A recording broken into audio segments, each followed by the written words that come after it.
ഉണ്ടാക്കാൻ പോകുന്നത് white piece കൊണ്ട് ഒരു കുറുമയാണ്. അതിന് വേണ്ടിയിട്ട് ആദ്യം കുറച്ച് സാധനങ്ങളൊന്ന് അരച്ചെടുക്കണം.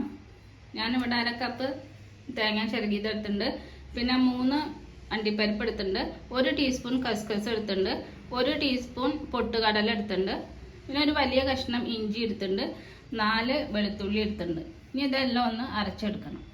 ഇനി ഇതെല്ലാം ഒരു മിക്സിയുടെ ജാറിലേക്ക് ഇട്ട് കൊടുക്കാം.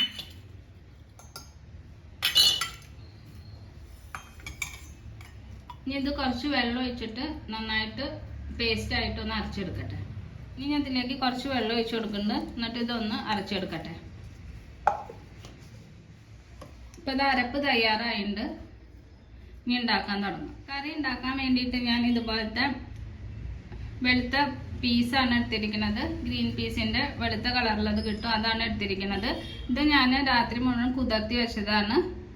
ഇതിന് പകരം ഗ്രീൻ പീസ് ഉപയോഗിച്ചിട്ടും വെളുത്ത കളറിൽ ഉപയോഗിച്ചിട്ട് ഈ കറി ഉണ്ടാക്കാം. ഇപ്പം ഉണ്ടാക്കാൻ തുടങ്ങാം. ഒരു കുക്കർ വെച്ചിട്ടുണ്ട്. കുക്കറിലാണ് ഈ കറി ഉണ്ടാക്കുന്നത്, അത് കാരണം കുക്കറാണ് വെച്ചിരിക്കുന്നത്. കുക്കർ ചൂടായിട്ട് അതിലേക്ക് എണ്ണ ഒഴിച്ചു കൊടുക്കാം.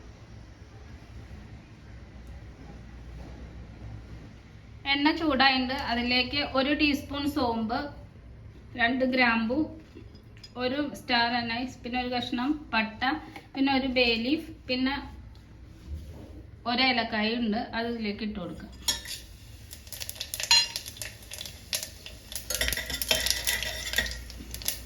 ഇനി അത് മൂത്ത് വന്നിട്ട് അതിലേക്ക് 1 സവോള, 4 പച്ചമുളക്, കുറച്ച് കറിവേപ്പില ഇട്ട് കൊടുക്കാം.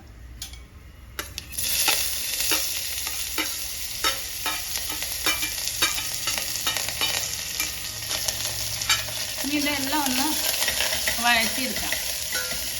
സവോളയൊക്കെ ഒന്ന് വഴന്ന് വന്നിട്ട് ഇനി ഇതിലേക്ക് പീസ് ഇട്ട് കൊടുക്കാം.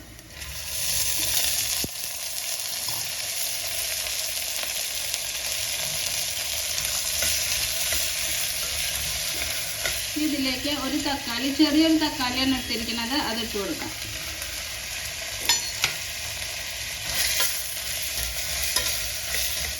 കാൽ ടീസ്പൂൺ മഞ്ഞൾപ്പൊടി, 1/2 ടീസ്പൂൺ കുരുമുളക് പൊടി.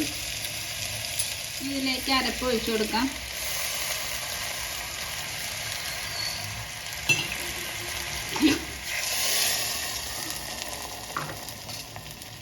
ഇതെല്ലാം കൂടി നന്നായിട്ടൊന്ന് മിക്സ് ചെയ്യാം.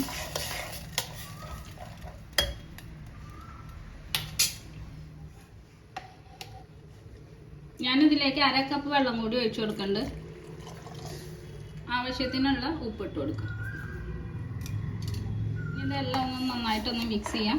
എന്നിട്ട് അടച്ചു വെച്ചിട്ട് ലോ ഫ്ലെയിമിൽ ഇട്ടിട്ട് 4 വിസിൽ വരുന്ന വരെ വേവിച്ചെടുക്കാം.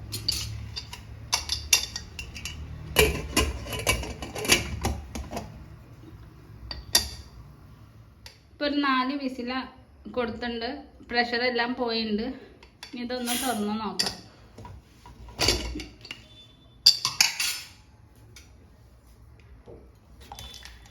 കറി ആയിട്ടുണ്ട്. ഉപ്പൊക്കെ ഇല്ലെന്നൊന്ന് ചെക്ക് ചെയ്യാം. ഇതിലേക്ക് കുറച്ച് മല്ലിയുടെ ഇല ഇട്ട് കൊടുക്കാം. ഞാനിവിടെ കുറച്ച് സ്പൈസി ആയിട്ടാണ് ഉണ്ടാക്കിയിരിക്കുന്നത്. ഇത്ര എരിവ് വേണ്ട വെച്ചാൽ പച്ചമുളകിൻ്റെ എണ്ണം കുറയ്ക്കാൻ ഞാൻ 4 പച്ചമുളകാണ് എടുത്തിരിക്കുന്നത്. ഇപ്പോൾ കറി തയ്യാറായിട്ടുണ്ട്.